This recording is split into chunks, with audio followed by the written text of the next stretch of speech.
Morning, everybody. It is 10 o'clock, so we'll make a start. Welcome to the Leicestershire and Rutland Combined Fire Authority. As usual, this is recorded and streamed on YouTube. Links available on the CFA website. Some officers who are presenting reports will join online. So we've got some in the room. So Callum's here and Lauren's here. Lauren's the Chief Monitoring Officer. Colin Sharp, the Treasurer, will be joining online. Matthew Wallace, the Director of Estates and Building Services at the City Council, will be joining online. Sam Law, also from the same department, and Georgina Coop, Area Manager at the Fire Authority, and Manjora Bisla, Finance Manager for the Fire Authority, will be joining remotely to present their reports. Normal housekeeping stuff. Remember to put your microphones on when you speak and switch them off when you don't want to. Officers online will only switch their video on when they're presenting reports to preserve the bandwidth and make sure your mobiles are on silent. So agenda item 1 is apologies. We've got Neil Bannister who can't make it, so Brenda Seaton. That's Brenda over there. Brenda's substituting for Neil. Declarations of interest by anybody here? No, thank you very much. Urgent items, I have none. Chairman's announcements, I've sent a copy electronically to you, a bit about COVID as usual. And of course, the refugee one, where crews from Central have hosted a group of Afghan refugees to deliver some training around community fire safety and basic fire skills, which I think is very good for us to do that. And a good use of Central Station as well, because I imagine most of those people are in the city, so it was good. 5, I've had no questions. 6 is minutes, so I'll move the minutes. These are on 5 to 14. I'll move that be taken as read, confirmed and signed. Elaine? Yeah, I second that, Chair. Thank you very much. All happy? Very good, thank you. Minutes of Corporate Governance Committee, 24th of November. 15 to 22. I'm going to ask Ken to speak because he does this, I think. Where are you, Ken? Okay, Ken. Yes, Mr. Chairman. Yes, I think those minutes have been circulated. There are some items from that meeting on today's agenda, so I would propose that they are accepted in full. Thank you. Thank you. Who's your Vice Chairman, Ken? Behind me. Would you like to? Betty? Sorry. Moved by Ken, seconded by Betty. All in favour? Thank you very much. First report is the revenue budget and capital programme. This is on 23 to 46 of the main agenda pack, 5 to 10 of the supplementary pack. We've got Colin online who'll be presenting with Manjora, Finance Manager. So Colin, do you want to say something before I move anything? Yes, right, thank you and good morning everybody. Yes, I'd just like to give a brief overview of the report, if I may. This is clearly an important report that comes to the Combined Fire Authority each year. So, as you'll be aware, the main purpose of the report is to seek approval of the budget for next year, the budget strategy for the next 2 or 3 years through to 24-25, and similarly the capital programme for the next 3 years. So, as the CFA will be familiar, that there's been significant reduction in government funding over the years, and the report notes a £7 million reduction in revenue support grant over the last 10 years. So, I'll just cover some key points from the report, if I may, and hopefully won't take up too much of the committee's time. So, of the authority's time. So, as the CFA knows, the council tax is currently amongst the lowest of all the combined fire authorities. Following representations, Leicestershire and 7 other CFAs with the lowest council taxes are being allowed an increase of up to £5. This will generate an additional £1.2 million for Leicestershire, compared to a 2% increase, which is the standard allowance for combined fire authorities and local authorities. The budget before you today assumes a £5 increase will be approved by the CFA. Leicestershire will still have a relatively low council tax. It would be £74.29 at Band D, and more details appear in section 5 of the report. The additional funding that will generate will enable the CFA to meet the various cost increases that it's facing, as described in the report. to build better capacity in support services, to increase financial resilience, and then from 24-25 to meet the expected costs of the removal of the day crewing plus, which clearly has been discussed a number of times here. We've provided £1.7 million in the forward budget towards the DCP costs from 2024-25. A budget overview is provided in section 4, and I understand that the Chief Fire Officer may just wish to add a few words after my introduction around the benefits of the budget to the service. Turning to the capital programme, a 3-year programme is proposed, as you'll have seen. So as set out in section 9, funding is provided for operational vehicles, property works, firefighting equipment and ICT improvements. As with recent years, no borrowing or leasing is proposed. We will be able to finance the capital programme costs from revenue, which helps the authority's future position as we know no new debt charges incurred that will have to be paid back in future years. The forecast reserves position at 31st of March 22, so the end of the current financial year, is shown at section 11. And again, there's been discussion about reserves at previous CFAs and corporate governance committee meetings. The reserves total nearly £17 million, and there are clearly planned uses for those, which are set out at the section 4. Further contributions in 22-23 and 23-24 are proposed. Again, they're set out in detail at section 4.1, and as I say, they're about increasing financial resilience of the authority, providing for future capital investment, etc. Risks and mitigations are set out at section 12. So again, as you'll be aware, the key risks include pay awards, pension contributions, and the extent to which the government continues to finance firefighter pension contributions, immediate detriment, which is the subject again of a report further down your agenda, and government funding changes.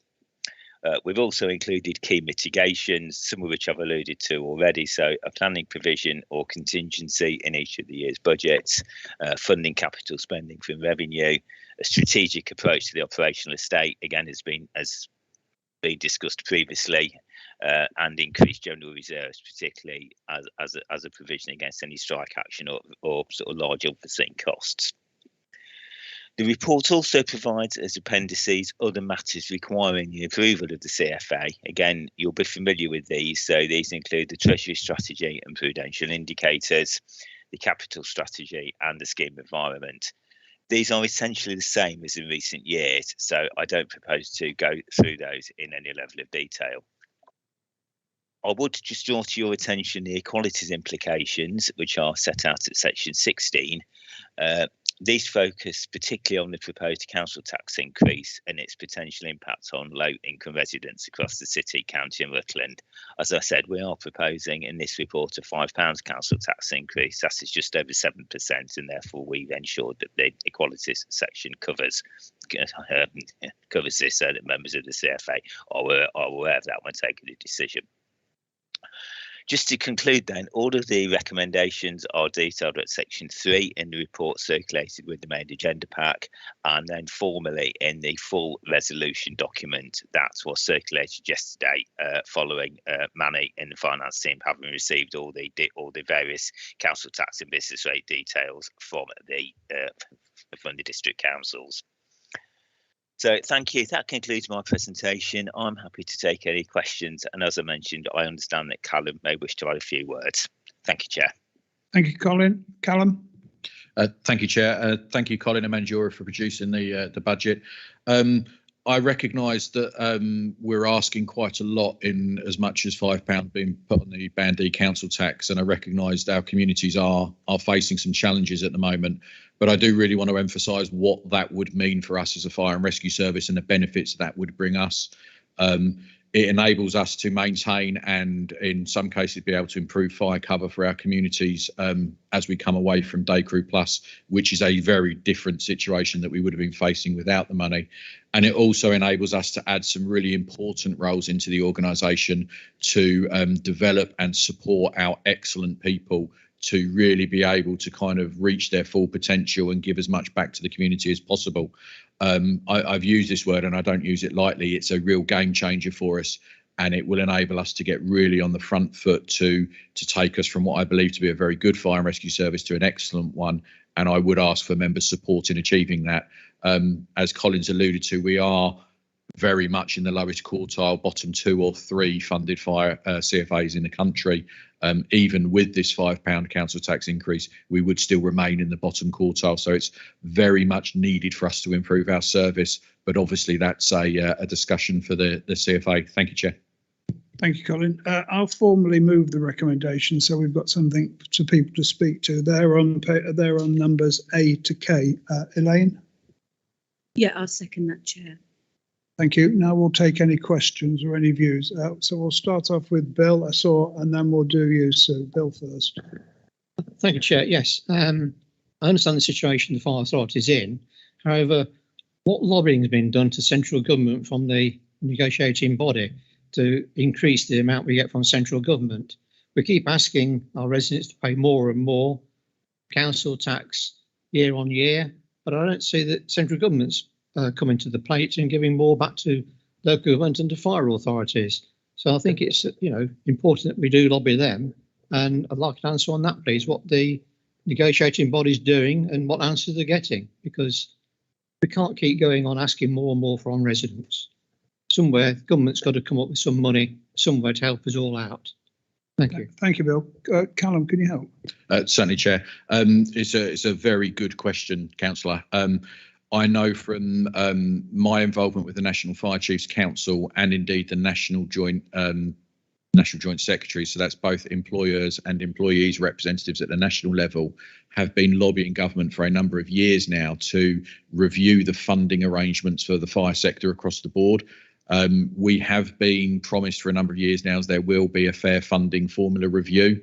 Given the pandemic, that has been delayed. It may or may not be included in the forthcoming white paper around the fire sector. What I would like to assure the councillor is, as a sector, we recognise the funding isn't ideal.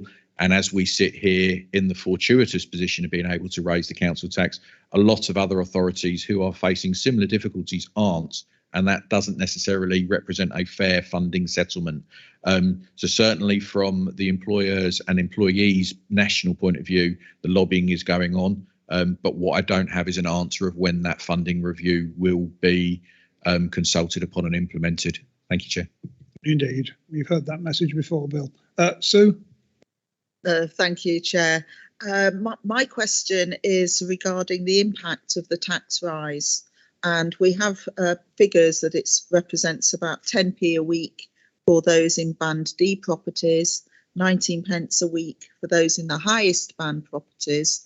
But in the city and in the ward I represent, I don't know if we've even got any Band D properties because of the lower value of the housing in the city and the lower council tax rating because of more densely populated people living in smaller properties, and so very few of them are in Band D. What would be the impact for somebody perhaps in a semi-detached house, which we have quite a lot of in the city, which are usually Band C, or the terraced houses and flats, which are all in Band A and B, or mostly in Bands A and B? Good point, Sue. They always quote Band D. Colin, can you help, Sue?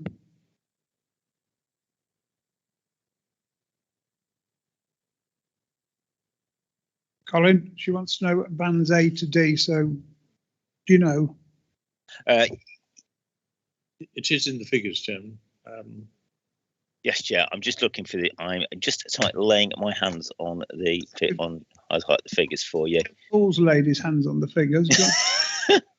Well, if we take Band A, 21-22, it's £46.19 a year, and there will be just over a £3 increase pro rata with this £5 going forward at Band A.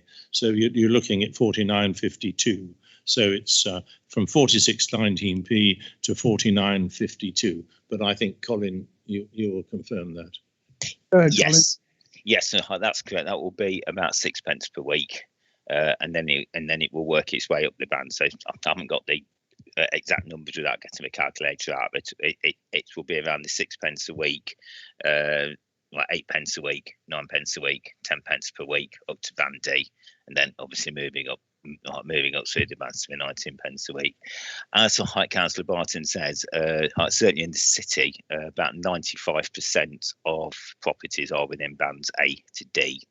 I know that from work we've been doing, looking at other matters recently following the national announcements last week. So certainly for the city, 95% of properties would be between the 6 pence a week and 10 pence a week, and the county is a slightly lower percentage. I think the national average is about 85% of properties are in bands A to D nationally. So the vast majority of properties, as I said, would pay between 6 pence a week and 10 pence a week for the fire authority. So clearly, as members will be aware, the increases that will be levied from the other councils, the city, county, and districts will in aggregate be much higher than the fire authority increase on its own. Thank you, Chair. Yeah, I think it's important that we do publicise it based on what it actually is, not just on the value of those people, for those people that are lucky enough to live in higher value properties, because it gives the wrong impression, because the publicity will always say the council tax is increasing by, or the precept is increasing by a figure which is actually much higher than it. Your areas are a lot lower, and there We'll share, if you like, the concern at the £5 proposed at Band D going forward. But I think what we have to remember with this particular authority is that for many years now, we have been consistently in the bottom band. And what that means is that we run a very efficient, a very tight ship. And therefore, when we are in an era going forward where technology and the improvements in the technical equipment that we need to save life and go forward is actually going up at a rate of knots, the low-hanging fruit in cost savings has long been taken. So when you look at this Band D cost, you can look not too many miles from here where authorities are still will be charging £20 or £30 more at Band D.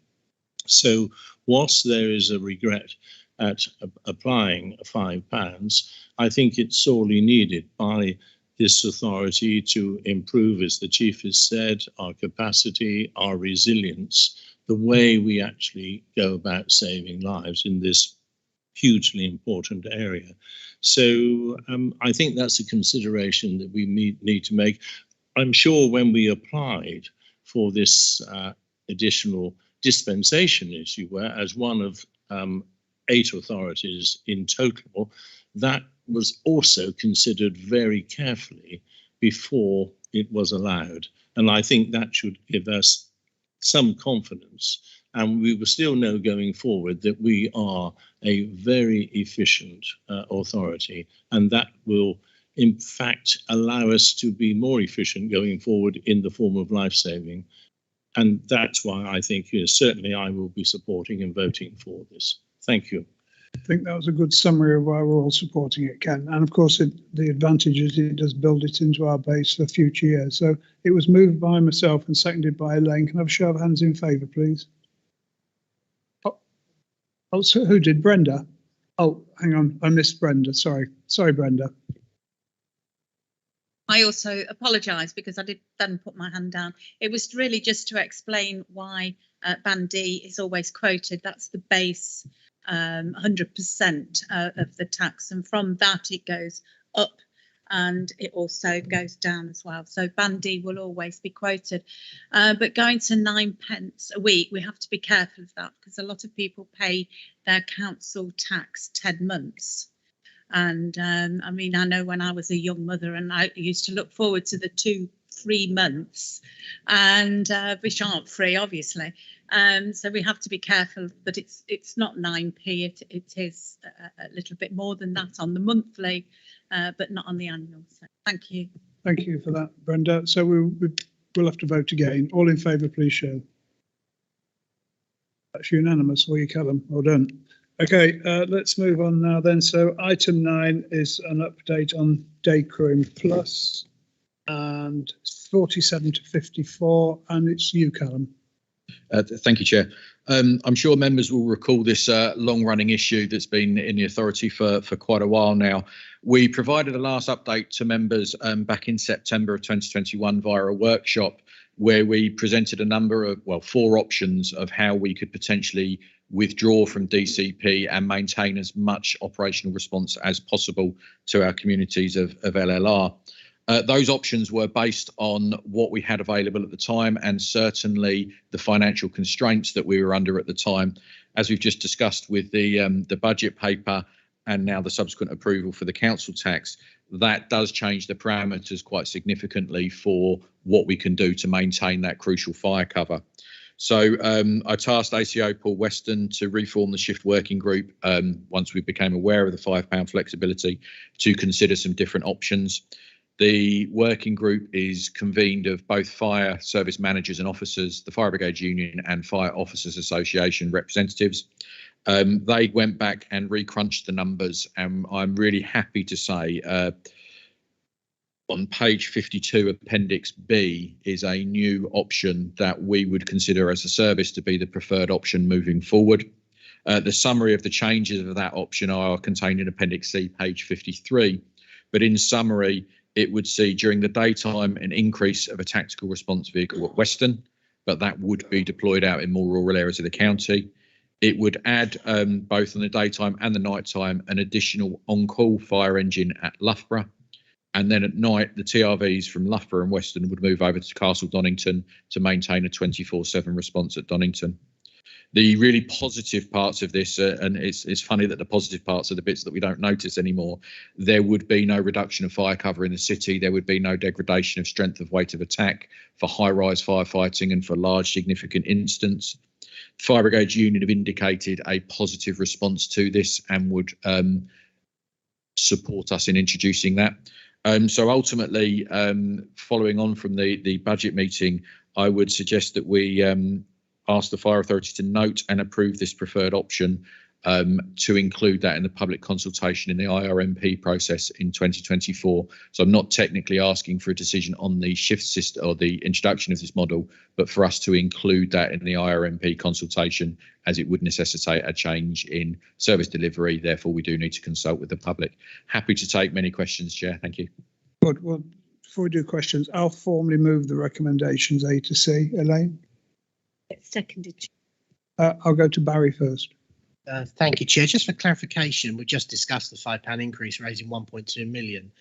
Paragraph 16 is saying it raises 1.8 million.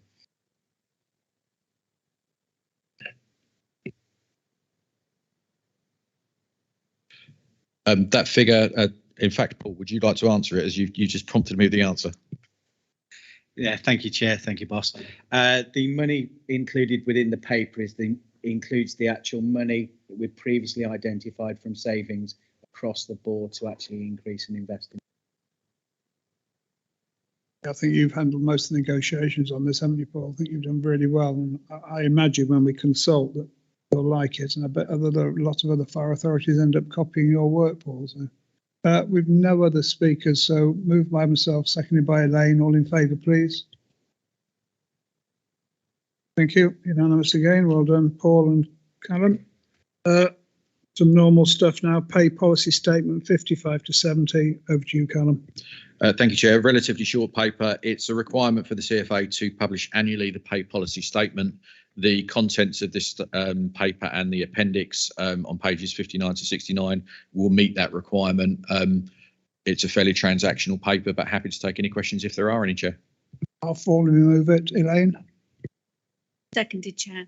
Any questions for Callum on it? It's normal stuff we see everywhere. Okay, show of hands in favour, please. Thank you, Callum. Equalities annual report. This is on 71 to 134. Callum will talk us through the report. We've got Georgina Coop, area manager, who's joining us remotely to give us a brief presentation. Then I'm going to go to Betty first. Okay, Callum. Thank you, Chair. Just for a matter of note, this paper was actually presented to authority back in September and approved, but it was asked that we give some more commentary and descriptors around the work that we're doing around equality, diversity, and inclusion. So this kind of session is to kind of provide that with you. Georgina's actually here in the room today, so she'll be able to kind of enlighten members on the activity we're doing in a much more descriptive way than I probably could. So if it's okay with you, Chair, I'll invite Georgina to speak. Go ahead, real Georgina, not remote Georgina. Sorry, it's on my papers, you're remote. I wondered who you were. Anyway, go ahead. Thank you, Chair. So as Callum has already introduced, the purpose of me coming along today was just to highlight a couple of the key parts of the report that members hopefully will have read.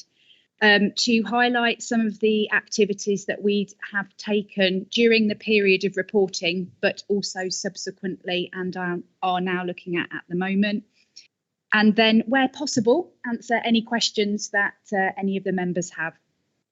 So the first thing I wanted to highlight to note is the increase in declaration rates across the workforce.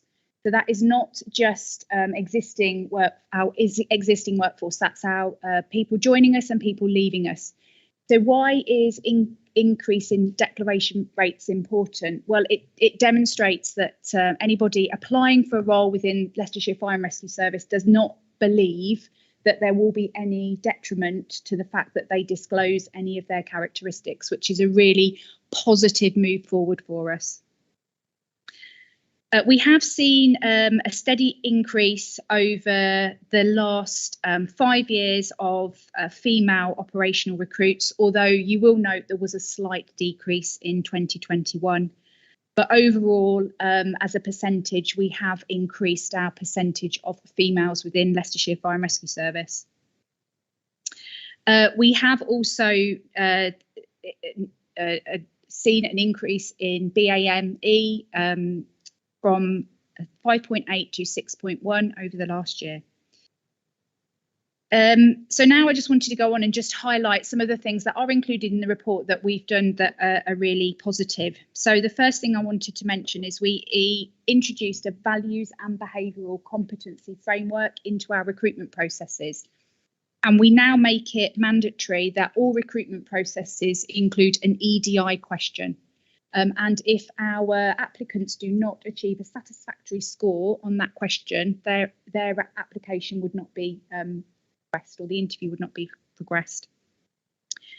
You will also note that we temporarily seconded a watch manager into the EDI team, and that individual went out and engaged in our whole workforce with face-to-face EDI training. And then the second stage 2 delivery included lunch and learns on topics such as neurodiversity. Any significant changes to recruitment processes also need to have an equality impact assessment. We have introduced the NFCC LGA Core Code of Ethics, and we are embedding that into our new appraisal process. And we invited an employment lawyer in to train us on positive action. And we understood a little bit more about Section 158 and Section 159, which meant we could apply both of those to our latest whole-time recruitment campaign. More recently, the EDI team are engaging with Riaz Ravat from the St Philip's Centre to try to adopt some of the positive work that the police have done with them and mirror that within our service. We continue to introduce new learning and development initiatives, for example, mandatory unconscious bias training. By May, we will have a new disciplinary grievance and bullying and harassment procedure rolled out to the service. And we are currently in the process of reviewing our latest whole-time recruitment campaign. And we have members of the EDI team involved in that review of that process. We haven't actually concluded the whole-time campaign, so I can't give you final figures. We are at unconditional offer phase, but if you have got any questions about that latest process, I can answer them where possible. Thank you if there are any questions. Microphone up then, please. We're going to go to Betty first. And Betty, when you've spoken, can you deal with the recommendations? Yes, I'll move the recommendations, and I'd like to commend the work done in this department in terms of equalities, because it's a big agenda, and I think changing people's attitudes, changing their minds and their hearts, it's not an easy thing to do, but I actually think that we as the Leicestershire Fire Authority really do as well as possible in this one. It's not all that long ago since we actually won a positive action award for our work. So it's good to see that this work continues. It's got my wholehearted support, and I'll work very closely with the officers. And I just wanted to say that it has had and will continue to have, I'm sure, an impact on whole-time recruitment, because that's really the area that we need to ensure that we have a more equal distribution of people in that service. Thank you. Well, I'm very happy to second it, Betty, because when myself and Sir Peter first came onto this authority, it was one of the primary things that we undertook to try to achieve. And I've said to Callum over the years, we've really pushed the envelope legally to try and achieve it. I know it's difficult. I know we're not there yet, but the intention is to do as well as we humanly can. When you see Peter, will you tell him? But can I say that under Nick, Nick has really been very, very supportive of the work that we do. He just lets us get on with it, don't you, Nick, really? And thank you for that. Okay, now the speakers all in. Oh, sorry. Yes, go ahead. Yeah, thank you, Chairman. I welcome this as well. So, and the figures that you have quoted, the increase is very welcome. I want to ask a question that what are the plans in terms of engaging the community organizations where we have large gathering and people are very interested and may be interested in applying for the fire services? We've had talks about this, but police have done once or twice, but I think it will be important for this authority to engage with the councillors in their wards, in the community organizations, setting up those like a employment thing, you know, where you go and try and learn and understand and maybe apply there and then. Something on those lines. So I think it will be interesting to know what the plans are. Go ahead, Callum. Thank you, Chair. It's funny how all of these papers interlink, isn't it? Actually, a number of the proposals to strengthen the people strand actually revolve around recruitment and positive action, where we'll be creating a recruitment team and a positive action role to physically and continuously go out and engage in exactly the kind of environments the councillors just spoken about. Unfortunately, the sad truth at the moment is people aren't able to be dedicated to that just because of the constraints we've been under. So we've done as much as we can do with the resources we had available, but there is a real commitment, and I echo the comments, and I'm really proud of the work that Georgina and her teams have been able to do, but it's not enough. And I don't sit here today saying we've done enough with regards to quality, diversity and inclusion. We need to do more, and we need to continuously do more. The next coming months are really exciting for us. Now we have the budget available to invest in this on a sustainable and credible basis. So I think watch this space if that's an appropriate answer. We've got some exciting plans, which I will be detailing to authority in the April meeting now the budget's been approved, of where we're investing that money and the expected results.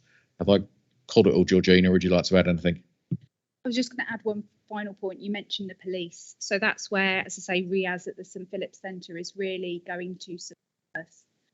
He's been able to demonstrate some of the activities that he's engaged with. So, for example, we have done like a chat with the chief previously, invited community members in.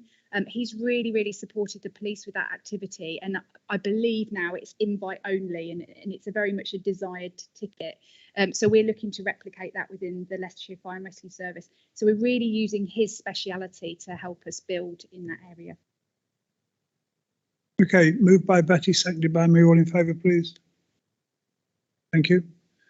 Agenda item 12 is the firefighter apprenticeship delivery 135 to 142. Over to you, Khan. Thank you, Chair. Again, another people-focused paper. Currently, all of our whole-time firefighters are trained using an apprenticeship scheme.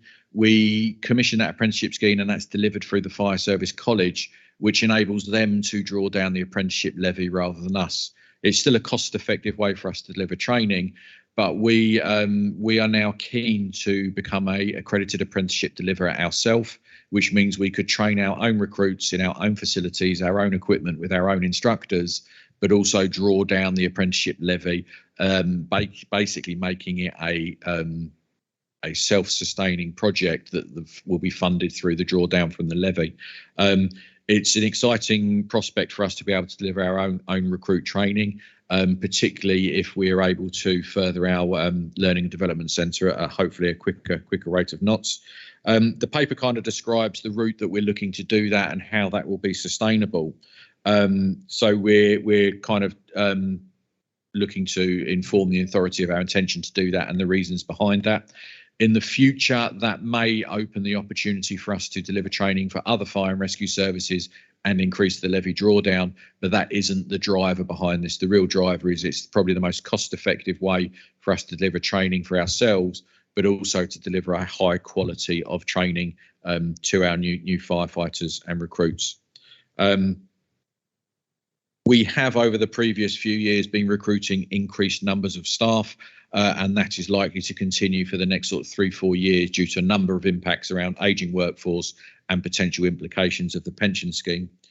Georgina just recently alluded to the successful recruitment campaign that we've nearly completed that actually identified 40 of us an increased amount of time to undertake positive action engagement with the community to really attract a more diverse applicant rate for our next whole-time campaign.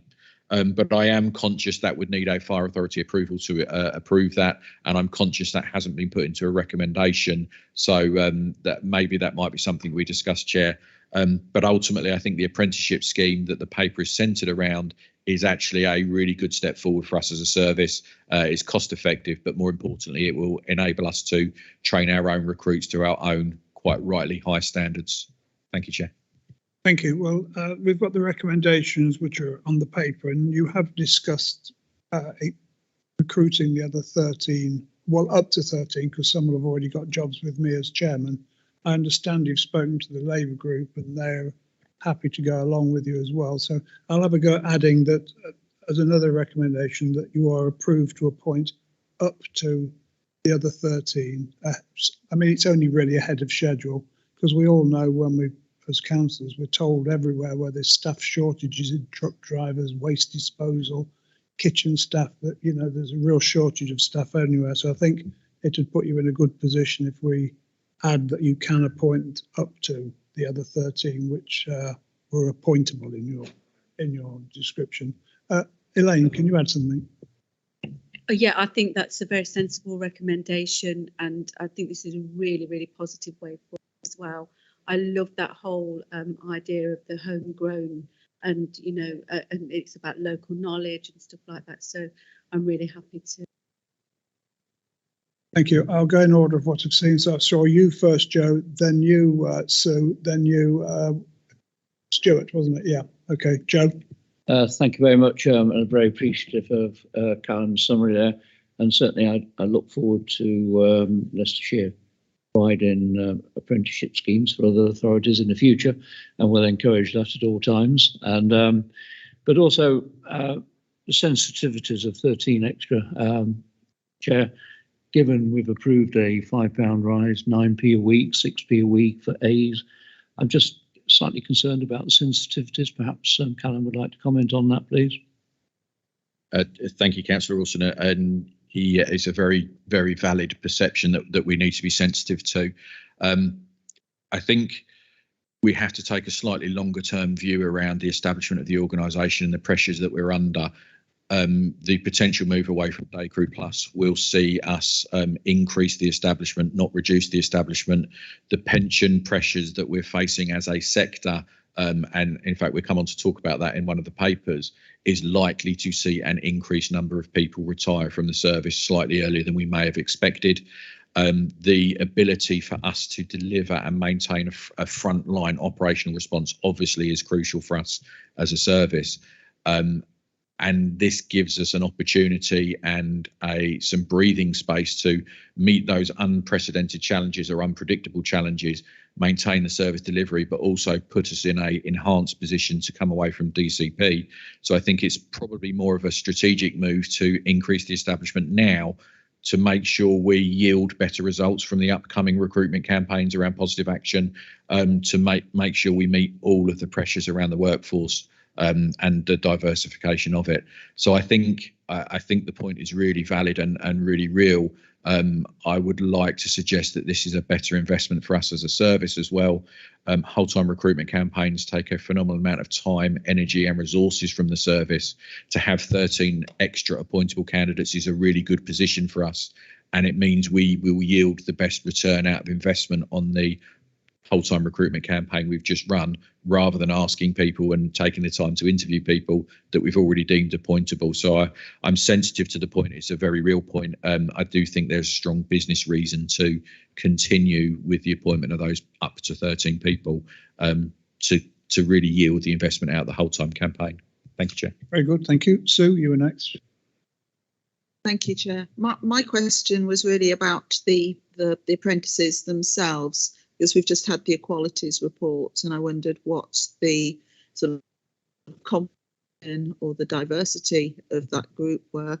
And the other question was, we know that they're over 16, are we talking about a cohort of only young people at 16 to 18, or is it across the age range of perhaps older people wanting to retrain as well? Because apprenticeship, sometimes you think it's like an alternative to further education rather than the vocational specifics of it.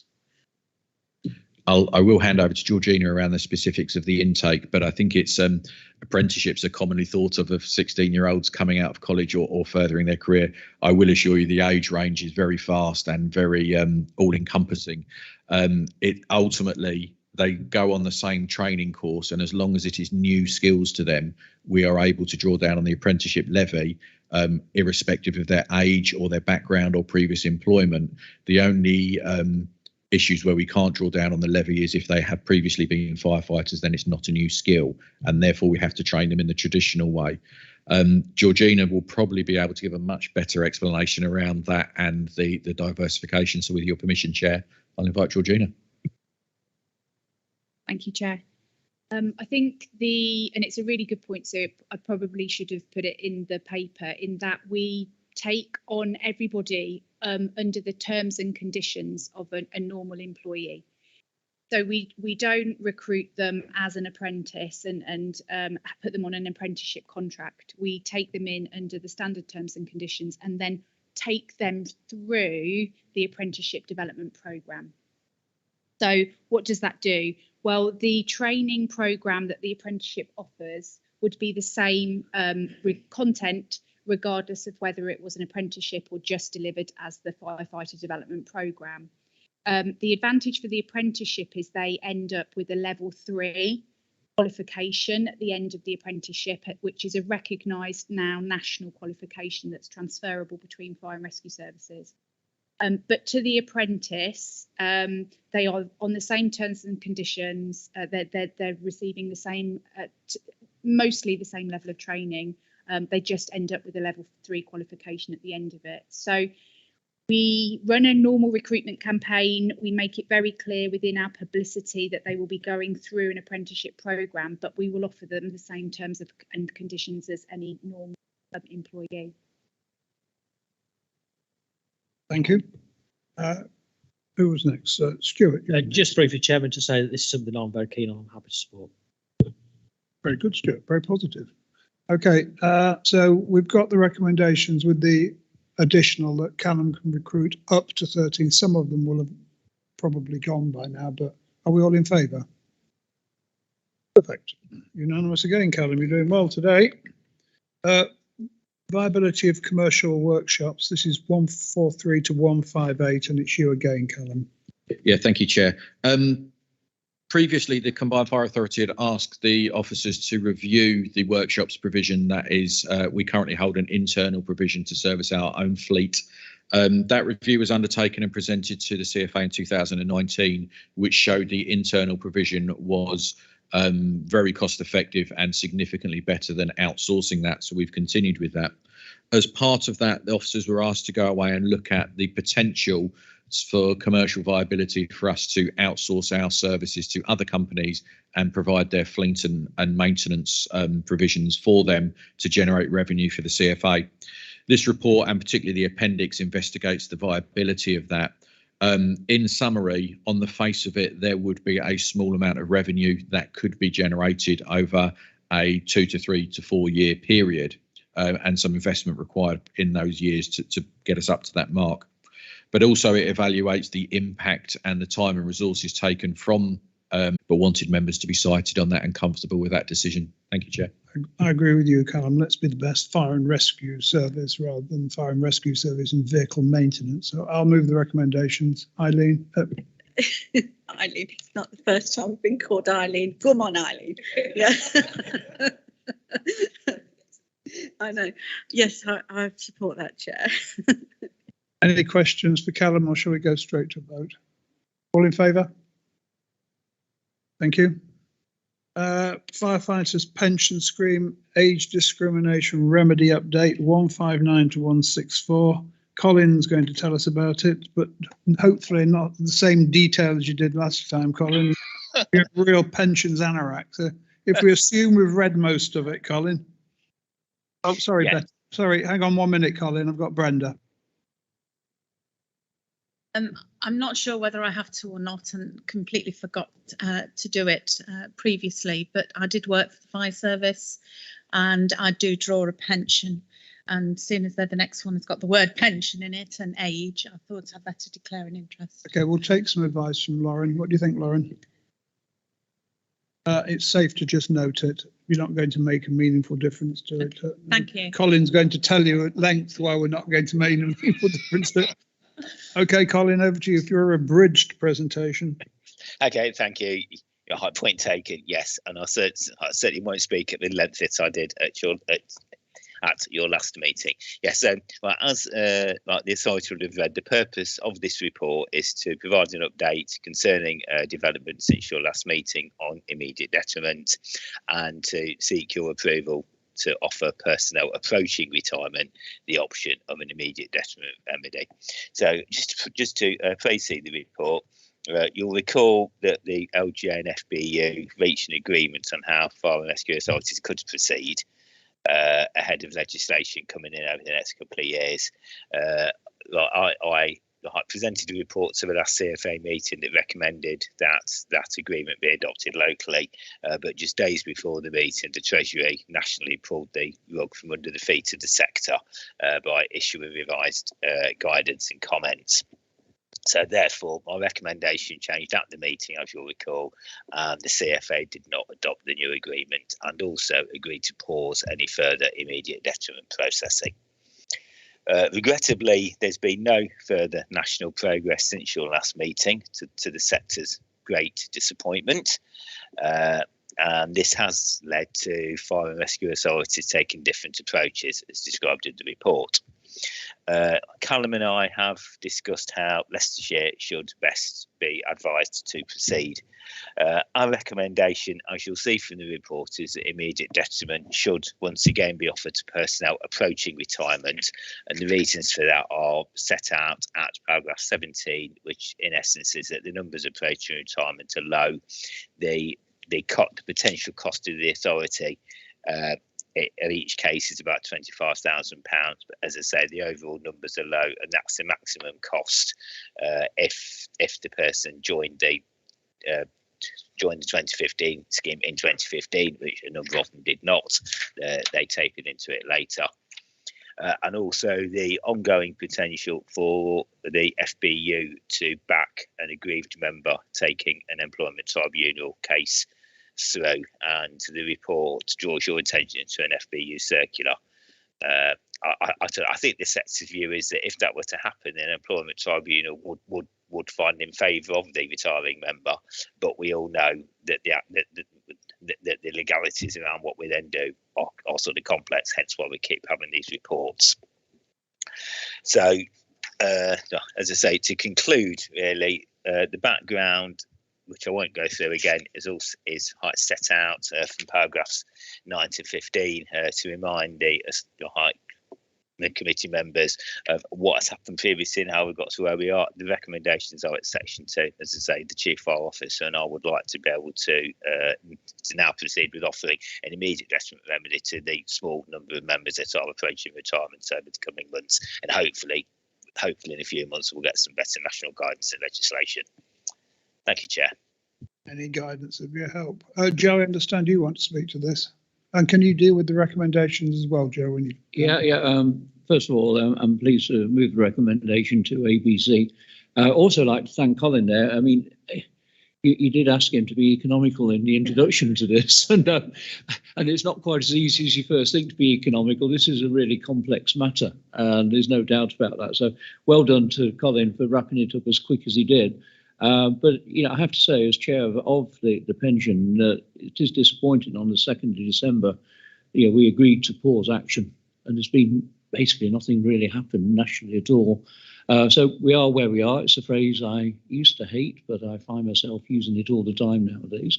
Possibly it shows I've just had a 70th birthday, but we are where we are. So, but I won't say happy, but I do move to ABC. Understand you wanted to second, Ken.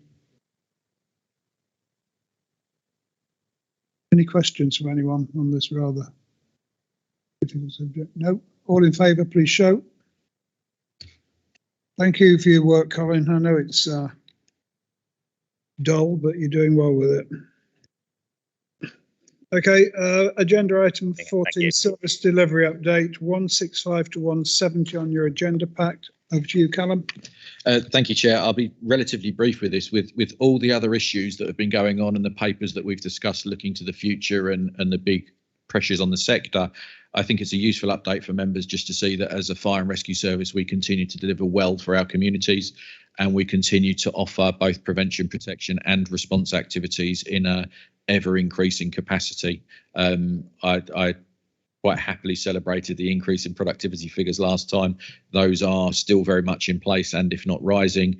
And there is a brief descriptor there of some significant incidents that we've attended over the period, but it's very much for assurance for the members that actually as a fire and rescue service and responding to incidents, prevention and protection is our food and drink, and we are doing that, and we're doing that to a good standard. So I won't particularly highlight any other points, Chair, but happy to take any questions or queries. Sure. I'm proud of the service as chairman, and I know all the fire people that I speak to are proud to work for the service. So I'm happy to move these recommendations and go to Elaine. Happy to second them, Chair. We have no questions. Callum, so you must be doing a good job. All in favour? Thank you very much. Final report in the public session is the calendar of meetings. We've got Lauren here who would like to talk about them, but we're not going to let her. These are on 171 to 174 and I'll move them. Elaine? Seconded, Chair. Happy? Thank you very much. So we now go to the confidential section, I think. Urgent items, sorry, none. Date of next meeting, we're actually going to try and do it at HQ on the 15th of June. Hopefully COVID permits us. I think it's about time we went back there. So I now move under section 100A of the Local Government Act 1972 that the public be excluded for the following item of business on the grounds that involves the likely disclosure of exempt information. So if I'm, oh no, I've got to read this bit as well. Training facility, service, leadership and development centre as defined in paragraph 3, and that in all circumstances of the case, the public interest in maintaining the exemption outweighs the public interest in disclosing the information. I move. Elaine? Seconded, Chair. Show of hands, please. Thank you. Now I've just got to wait a minute till the stream goes off.